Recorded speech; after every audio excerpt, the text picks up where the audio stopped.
Libur Natal dan Tahun Baru mendapat perhatian khusus dari Polri. Polri akan membangun pos-pos pelayanan khusus di pintu-pintu masuk dan jalur yang digunakan warga untuk bepergian. Diungkapkan oleh Kadip Humas Mabes Polri Irjen Pol Dedi Prasetyo di Nusa Dua Bali, saat ini jajaran Polri tengah mempersiapkan langkah dalam pengamanan saat libur Natal dan Tahun Baru.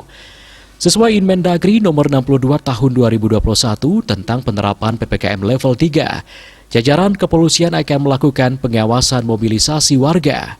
Polisi akan mendirikan pos-pos pelayanan di sejumlah titik, diantaranya gerbang tol, bandara, dan pelabuhan, guna mengawasi warga yang melakukan perjalanan jauh.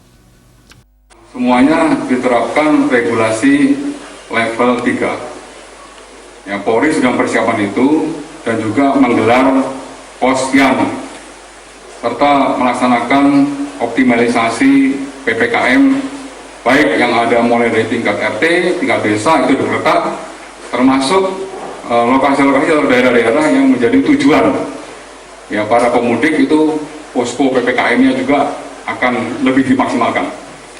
Untuk posyan yang ditempatkan di beberapa titik, baik di pintu tol, kemudian di pelabuhan, di bandara, itu dalam rangka untuk melakukan checkpoint ya bagi masyarakat yang akan bepergian.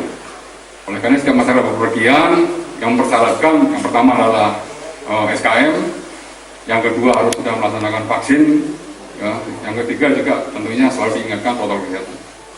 Ya, karena itulah cara-cara dalam rangka kita untuk melakukan mitigasi terhadap penyebaran COVID-19.